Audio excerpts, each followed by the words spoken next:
Welcome back to my YouTube channel.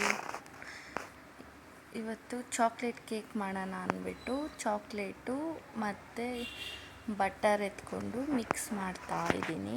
ಅದು ಚೆನ್ನಾಗಿ melt ಆಗಬೇಕು. ಅದು ಫ್ರಿಜ್ಜಲ್ಲಿ ಇಟ್ಟಿರ್ತೀವಲ್ಲ, ತುಂಬ ಗಟ್ಟಿಯಾಗ್ಬಿಟ್ಟಿರುತ್ತೆ.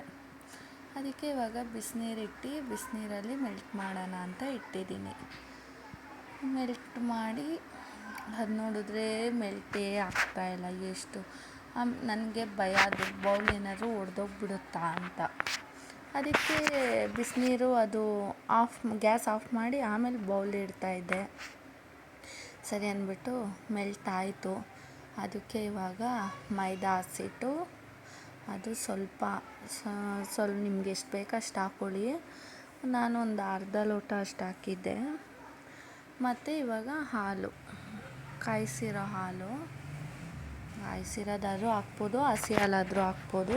ನಾನು ಕಾಯಿಸಿರೋ ಹಾಲಿತ್ತು, ಅದನ್ನು ಹಾಕ್ತೆ. ಮತ್ತು ಶುಗರ್ ಪೌಡರು, ಮತ್ತು ಇವಾಗ ಕೋಕೋ ಪೌಡರು, ಇಷ್ಟನ್ನು ಹಾಕಿ ಮಿಕ್ಸ್ ಮಾಡಿ, ಇವಾಗ ಇದು ಬೇಕಿಂಗ್ ಪೌಡರ್ ಸ್ವಲ್ಪ, ಮತ್ತು ಇದು ಬೇಕಿಂಗ್ ಸೋಡಾ ಸ್ವಲ್ಪ ಹಾಕಿ ನೋಡಿ, ಈ ಥರ ಚೆನ್ನಾಗಿ ಮಿಕ್ಸ್ ಮಾಡಬೇಕು. ಇಷ್ಟೇ. ಆಮೇಲೆ ಚಾಕ್ಲೇಟ್ಸ್ನ ಟಾಪಿಂಗ್ಸ್ಗೆ ಹಾಕ್ಕೋಬೋದು, ಮತ್ತು ಡ್ರೈ ಫ್ರೂಟ್ಸು ಅಷ್ಟು ಹಾಕ್ಕೊಂಡು ಓವನಲ್ಲಿ ಇಟ್ಟಿದ್ದೀನಿ ಒಂದು 3 ಮಿನಿಟ್ಸ್. ಆಮೇಲೆ ಇವಾಗ ಬನ್ನಿ ಕೋಲ್ಡ್ ಕಾಫಿ ಮಾಡೋಣ. ಕೋಲ್ಡ್ ಕಾಫಿ ಈಸಿ, ಏನೂ ಬೇಕಾಗಿಲ್ಲ. ಐಸ್ ಕ್ಯೂಬು, ಮತ್ತು ಕಾಫಿ ಪೌಡರು, ಮತ್ತು ಶುಗರು. ನಾನು ಇಲ್ಲಿ 2 ಕಾಫಿ ಪೌಡರ್ ಎತ್ಕೊಂಡಿದ್ದೆ. ಮತ್ತು ನಾನು ಬಿಸಿ ಹಾಲು ಹಾಕ್ಬಿಟ್ಟೆ. ಅದನ್ನು ಹಾಕಬೇಡಿ, ಅಂದರೆ 1% ಟೇಸ್ಟು ಕಡಿಮೆ ಆಯಿತು ಅಂತ ಅನ್ನಿಸ್ತು. ಏನೇ ಇದ್ದರೂ ನೀವು ಕಾಯಿಸಿ ತಣ್ಣಗಾದ್ಮೇಲೆ ಹಾಕಿ, ಇಲ್ಲಾಂದರೆ ಮಾಮೂಲಿ ಫ್ರಿಜ್ಜಲ್ಲಿ ಇಟ್ಟಿರ್ತೀವಲ್ಲ, ಮಾಮೂಲಿ ಹಾಲು ಹಾಕಿದ್ರೂ ಚೆನ್ನಾಗೇ ಬರುತ್ತೆ. 2 ಕಾಫಿ ಪೌಡರ್ ಎತ್ಕೊಂಡಿದ್ದೇನೆ ನಾನು. ಮತ್ತು ಐಸ್ ಕ್ಯೂಬು ಒಂದು 4-5. ಜಾಸ್ತಿ ಹಾಕಿದ್ರೆ ನೀರು ಥರ ಆಗಿಬಿಡುತ್ತೆ. ಅದು ಇದಾಗಿ ಗಟ್ಟಿಗೆ ಬರಲ್ಲ. ನಾನು ಸ್ವಲ್ಪ ಕಡಿಮೆ ಹಾಕಬೇಕಿತ್ತು. ನಾನು ಐಸ್ ಕ್ಯೂಬ್ ಜಾಸ್ತಿ ಹಾಕ್ಬಿಟ್ಟಿದ್ದೆ. ಒಂದು 4-5 ಹಾಕಿದ್ರೆ ಸಾಕಾಗುತ್ತೆ. ಇವಾಗ ಎಷ್ಟು ಬೇಕೋ ಅಷ್ಟು ಸಕ್ಕರೆ ಹಾಕ್ಕೊಂಡು ಅದನ್ನು ಚೆನ್ನಾಗಿ ಮಿಕ್ಸಿಲಿ ಮಾಡ್ಕೋಬೇಕು. ಅದು ನೊರೆ ಬರುತ್ತೆ. ನಮಗೆ ಎಷ್ಟು ಅಂದರೆ ಸ್ವಲ್ಪ ಸ್ಟಾರ್ಟಿಂಗ್ ನೀರು ಥರ ಆಗಿಬಿಡುತ್ತೆ ಅದು. ಮತ್ತು ಐಸ್ ಕ್ಯೂಬ್ ಒಡೆಯುತ್ತೆ ನೋಡಿ, ಅದು ಸೌಂಡು. ಆಮೇಲೆ ಅದನ್ನು ಚೆನ್ನಾಗಿ, ಅಂದರೆ ಮತ್ತು ಅದಕ್ಕೆ ಒಂಚೂರು ಕೋಲ್ಡ್ ವಾಟರೇ ಹಾಕ್ಕೋಬೇಕು. ಹಾಕ್ಕೊಂಡು ಚೆನ್ನಾಗಿ ಮಿಕ್ಸಿಲಿ ಗ್ರೈಂಡ್ ಮಾಡಬೇಕು. ಗ್ರೈಂಡ್ ಮಾಡಿದ್ಮೇಲೆ ಅದು ಹೇಗೆ ಬಂದಿರುತ್ತೆ, ಸಖತ್ತಾಗಿರುತ್ತೆ. ಅದು ಗ್ರೈಂಡ್ ಮಾಡಿದ ತಕ್ಷಣವೇ ಅದು ಸ್ಮೆಲ್ಲು ಹಂಗೆ ತಿನ್ನಬೇಕು ಅನಿಸುತ್ತೆ, ಚೆನ್ನಾಗಿರುತ್ತೆ. ಅದನ್ನು ನೋಡಿ ಗ್ರೈಂಡ್ ಮಾಡಿ, ಈಗ ಗ್ರೈಂಡ್ ಮಾಡೋಣ.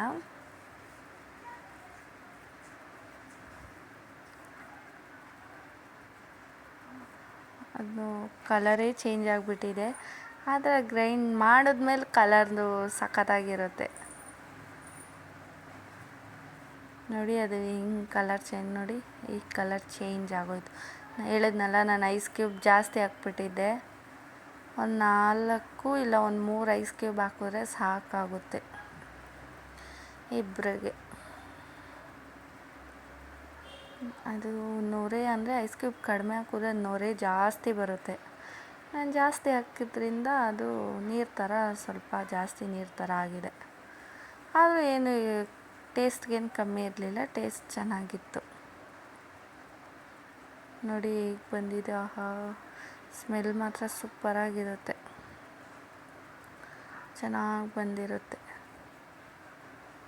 ಈಗ ಡೆಕೋರೇಷನ್ ಮಾಡಬೇಕು. ಅದಕ್ಕೆ ನಮ್ಮ ಮನೆಯಲ್ಲಿ ಚಾಕ್ಲೇಟ್ ಸಿರಪ್ ಇತ್ತು, ಅದರಲ್ಲಿ ಡೆಕೋರೇಷನ್ ಮಾಡ್ಬೋದು. ಇಲ್ಲಾಂದರೆ ಏನಿಲ್ಲ, ಕೋಕೋ ಪೌಡರ್ ಬೇಕಾದರೂ ಹಾಕ್ಕೋಬೋದು ಮೇಲೆ ಗಾರ್ನಿಷ್ ಮಾಡೋಕ್ಕೆ. ನಾನು ಚಾಕ್ಲೇಟಲ್ಲಿ ಡಿಸೈನ್ ಮಾಡ್ತಾ ಇದ್ದೆ. ಹೇಗೆ ಬಂದಿದೆ ನೀವೇ ನೋಡಿ.